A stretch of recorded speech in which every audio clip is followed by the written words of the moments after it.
எல்லாருக்கும் வணக்கம். Welcome to ருசியோ ருசி. இன்றைக்கி நம்ம ருசியோ ருசி சேனலில் பார்க்க போகிறது ஒரு ஸ்வீட் ஐட்டம். இந்த ஸ்வீட் ஐட்டம் பேர் என்ன அப்படின்னு சொல்லி பார்த்தீங்கன்னா காசி அல்வா. இந்த அல்வாவை காசி அல்வான்னு சொல்லலாம், இல்லைன்னா வெள்ளை பூசணிக்காய் அல்வான்னு கூட சொல்லலாங்க. ரொம்பவுமே டேஸ்டி அண்ட் ஹெல்த்தியான இந்த அல்வா செய்கிறதுக்கு பார்த்தீங்க அப்படின்னாக்கா ஒரு 45 மினிட்ஸ் தாங்க தேவைப்படும். ரொம்பவுமே ஹெல்த்தியான இந்த வெள்ளை பூசணி அல்வாவை செய்கிறது எப்படின்னு பார்க்கலாங்க.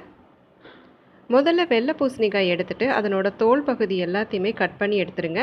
இந்த மாதிரி நடுவில் இருக்க சதை பகுதியை குட்டி குட்டி பீசஸாக கட் பண்ணி எடுத்துக்கோங்க. இப்போ இதை நம்ம துருவி எடுத்துக்கலாங்க. நம்ம இந்த மாதிரி திருவ வச்சுருக்கிற சீவர இதில் நம்ம பெரிய பல் இருக்கக்கூடியதாக பார்த்து எடுத்து சீவிக்கலாங்க. ஸோ இந்த மாதிரி திருகி எடுக்கும்போது பார்த்தீங்க அப்படின்னாக்கா நம்மளால் முழு சதை போர்ஷனையுமே திருகி எடுக்க முடியாது. சைட்ஸில் இருக்கக்கூடிய அந்த சதை பகுதியில் ரொம்ப ஹார்டான போர்ஷனை வந்து திருவ முடியாமல் இருக்கும். ஸோ அந்த மாதிரி இருக்கக்கூடிய பீசஸ் எல்லாத்தையுமே நீங்கள் இந்த மாதிரி திருவிட்டு அந்த பேலன்ஸ் இருக்க பீசஸை செப்பரேட்டாக எடுத்து வச்சுருங்க. அதை வந்து நம்ம மிக்சர் ஜாரில் ஒரு பல்ஸ் மோடில் ஒரே ஒரு தடவை ஓட்டி எடுத்துக்கலாம். ஸோ இந்த மாதிரி திருவ முடியாத பீசஸை செப்பரேட்டாக எடுத்து வச்சுக்கோங்க. ஸோ இப்போ இதை நல்லா திருவி எடுத்துக்கலாங்க. இந்த வெள்ளை பூசணிக்காயை திருவும்போது பார்த்தீங்க அப்படின்னாக்கா தண்ணி நிறையா வரும்.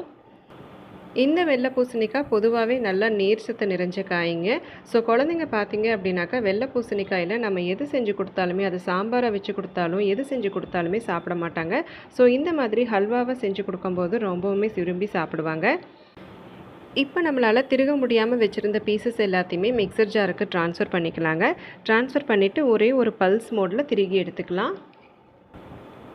இப்போ பாருங்கள், நம்மளோட வெள்ளை பூசணிக்காயில் எந்த போர்ஷனையுமே வேஸ்ட் பண்ணாமல் அதை திருகி எடுத்தாச்சு. இப்போ அல்வா பண்ண ஸ்டார்ட் பண்ணிடலாம். ஸ்டவ்வை ஆன் பண்ணிவிட்டு அதில் ஒரு கடாய் வச்சுட்டு நம்ம திருகி வச்சுருக்கக்கூடிய வெள்ளை பூசணிக்காயை உள்ளே சேர்த்துக்கலாங்க. தண்ணியோட முழுசாக அப்படியே உள்ளே சேர்த்துக்கோங்க. நம்ம ஆல்ரெடி திருகி வச்சுருக்கக்கூடிய பூசணிக்காயை உள்ளே சேர்த்ததுக்கப்புறமா நம்ம மிக்சியில் அரைச்சி எடுத்தோம் இல்லைங்களா, அந்த போர்ஷனையும் உள்ளே சேர்த்துக்கலாம். சேர்த்துட்டு இதை ஒரு தடவை நல்லா கலந்து விடுங்க.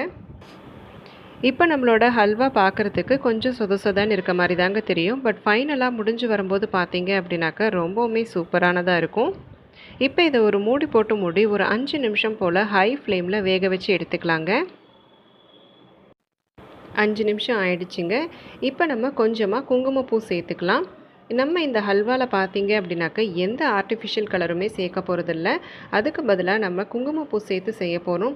ஹெல்த்துக்கு ஹெல்த்தும் ஆச்சு, and at the same time ரொம்பவுமே கலர்ஃபுல்லாகவும் அட்ராக்டிவாகவும் இருக்கும் நம்மளோட ஹல்வா. இப்போ இதை நல்லா கலந்து விட்டுடலாங்க.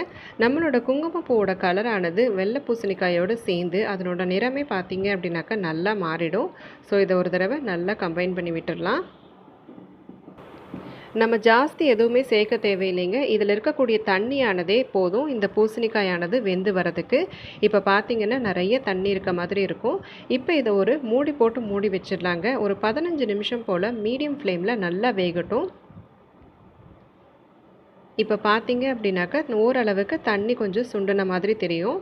இப்போ பிரித்து காட்டுறேன் பாருங்கள். இந்த மாதிரி கொஞ்சம் தண்ணி வற்றி போன மாதிரி தெரியும். பட் ஆனால் பார்த்தீங்க அப்படின்னாக்கா நம்மளோட பூசணிக்காயானது இன்னுமே நல்லா வேகணும். இப்போ பாருங்கள், நான் ஒரு பெரிய பீஸ் ஒன்று இருக்குது, அதை உடச்சி பார்த்தேன், ஆனால் உடையில. ஸோ இது அப்படியே இன்னும் கொஞ்சம் நேரம் வேகட்டும். இப்போ ஒரு 5 நிமிஷம் போல் ஆயிருக்குதுங்க. நம்மளோட பூசணிக்காயானது நல்லா வெந்துருச்சு. தண்ணியும் பார்த்தீங்க அப்படின்னாக்கா ஆல்மோஸ்ட் வத்திருச்சு. இப்போ பாருங்கள், அந்த பெரிய பீஸை வந்து ஈஸியாக கட் பண்ண முடியுது. ஸோ அவ்வளோதான், நம்மளோட பூசணிக்காயானது நல்லா வெந்துருச்சு. ஸோ இப்போ இது கூட பார்த்தீங்க அப்படின்னாக்கா ஒரு கப் அளவுக்கு பொடிச்ச சர்க்கரையோ இல்லை சாதாரண சர்க்கரையோ சேர்த்துக்கலாம். சேர்த்ததுக்கப்புறம் இதை ஒரு தடவை நல்லா கம்பைன் பண்ணி விடுங்க. சர்க்கரை சேர்த்ததுமே பார்த்தீங்க அப்படின்னாக்கா அது அந்த சூட்டில் இலகி இன்னும் கொஞ்சம் தண்ணி விட ஆரம்பிக்கும். அந்த தண்ணியோடவே சேர்த்து இன்னும் கொஞ்சம் நம்ம பூசணிக்காயானது நல்லா வெந்துடும். ஸோ இதை ஒரு தடவை நல்லா கலந்து விட்டுக்கலாம். இப்போ மறுபடியும் இதில் உருவான தண்ணி வந்து வத்துறதுக்கு ஒரு 10 நிமிஷம் போல் மீடியம் ஃப்ளேமில் மூடி போட்டு மூடி வச்சிடலாங்க. இப்போ ஒரு 10 நிமிஷம் ஆயிடுச்சு. தண்ணி பார்த்தீங்க அப்படின்னாக்கா ஆல்மோஸ்ட் நல்லா வத்திருச்சு. இன்னும் மீதி இருக்கக்கூடிய தண்ணி நல்லா வத்துறதுக்கு பார்த்தீங்க அப்படின்னாக்கா நம்ம ஓப்பன் பேன்லேயே வந்து வேக வைக்கலாம். ஸோ ஒரு 5 நிமிஷம் ஓப்பன் பேனில் நல்லா வேகட்டும். இப்போ பாருங்கள், ஒரு 5 நிமிஷம் போல் ஆயிடுச்சு. நம்மளோட பூசணிக்காயானது நல்லா வெந்துருச்சு. And at the same time தண்ணியும் பார்த்தீங்க அப்படின்னாக்கா நல்லா வத்திருச்சு. இப்போ இது கூட பார்த்தீங்க அப்படின்னாக்கா ஒரு 4 டேபிள் ஸ்பூன் போல் நெய் சேர்த்துக்கலாங்க. நெய் சேர்த்ததுக்கப்புறம் பார்த்தீங்க அப்படின்னாக்கா இதை ஒரு தடவை நல்லா கலந்து விட்டுறலாம். இந்த வெள்ளை பூசணி அல்வாயை பொறுத்த வரைக்கும் நம்ம ஜாஸ்தி நெய் சேர்க்கணுங்கிற அவசியம் கிடையாதுங்க. ஒரு 3லேருந்து 4 டேபிள் ஸ்பூன் அளவு நெய்யே போதுமானதாக இருக்கும். இப்போ பார்த்தீங்க அப்படின்னாக்கா நம்மளோட பூசணிக்காயில் நெய் எல்லாமே உள்ளே இழுத்துருச்சு. இப்போ நம்ம அல்வாக்கு தேவையான முந்திரியை வறுத்துக்கலாங்க. அதுக்கு கொஞ்சமாக ஒரு 2 டேபிள் ஸ்பூன் போல் நெய் சேர்த்து உடைச்ச முந்திரி கொஞ்சமாக சேர்த்துக்கோங்க. நல்ல ஒரு கோல்டன் ப்ரௌன் வர அளவுக்கு நம்ம வறுத்துக்கலாம். இப்போ பார்த்தீங்க அப்படின்னாக்கா நல்ல ஒரு கோல்டன் ப்ரௌனாக வர ஆரம்பிச்சிருச்சு. இப்போ இது நம்ம வேக வச்சுட்டு இருக்கக்கூடிய ஹல்வாவில் சேர்த்துக்கலாங்க. சேர்த்துட்டு இதை ஒரு தடவை நல்லா கம்பைன் பண்ணி விடுங்க. நம்ம ஆல்ரெடி சேர்த்த அந்த 4 டேபிள் ஸ்பூன் நெய் ப்ளஸ் இப்போ சேர்த்த 2 டேபிள் ஸ்பூன் நெய் இதுவே போதும் இந்த ஹல்வாக்கு. ஸோ இதை ஒரு தடவை நல்லா கம்பைன் பண்ணி விட்டுடலாம். ஒரு 5 நிமிஷம் இப்படியே கலந்து விட்டோம் அப்படின்னாக்கா நெய் வெளியே பிரிஞ்சு வர ஆரம்பிச்சிடும். ஸோ ஒரு 5 நிமிஷம் இருக்கட்டும். இப்போ பார்த்தீங்கன்னா தெரியும் நெய் நல்லா வெளியே பிரிஞ்சு வர ஆரம்பிச்சிருச்சு. ஸோ சைட்ஸில் எல்லாமே பார்த்தீங்க அப்படின்னாக்கா நெய் நல்லா வெளியே வருது. ஸோ அவ்வளோதான், நம்மளோட வெள்ளை பூசணிக்காய் ஹல்வாவானது சூப்பராக ரெடி ஆகிடுச்சு. இந்த மாதிரி சடன்னு கொஞ்சம் தெறிக்கிற மாதிரி நெய் வெளியே வரும். ஸோ இதுதான் கரெக்டான பதம். ஸோ இப்போ நம்ம ஸ்டவ் ஆஃப் பண்ணி எடுத்துக்கலாங்க. இப்போ இது ஒரு தடவை நல்லா கம்பைன் பண்ணி எடுத்துக்கோங்க. அடியில் எதுவுமே ஒட்டாமல் நல்லா இந்த மாதிரி அல்வா மாதிரி திரண்டு வரணும். ஸோ இப்படி திரண்டு வந்துச்சுனாலே போதுங்க, நம்மளோட வெள்ளை பூசணிக்காய் ஹல்வாவானது சூப்பராக ரெடி ஆகிடுச்சு. ஸோ கண்டிப்பாக நீங்களும் இந்த வெள்ளை பூசணிக்காய் ஹல்வாவை ட்ரை பண்ணி பாருங்கள். ரொம்பவுமே டேஸ்டி அண்ட் ஹெல்த்தியான ஹல்வா இது. ஸோ உங்கள் வீட்டில் இருக்க குட்டீஸ்க்கும் இதை செஞ்சு கொடுத்து பாருங்கள், ரொம்பவுமே விரும்பி சாப்பிடுவாங்க.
இந்த வீடியோ உங்களுக்கு பிடிச்சிருக்குன்னு நினைக்கிறேன். பிடிச்சிருந்ததுன்னா லைக் பண்ணுங்கள், ஷேர் பண்ணுங்கள், மறக்காமல் நம்ம ருசியோ ருசி சேனலை சப்ஸ்கிரைப் பண்ணுங்கள்.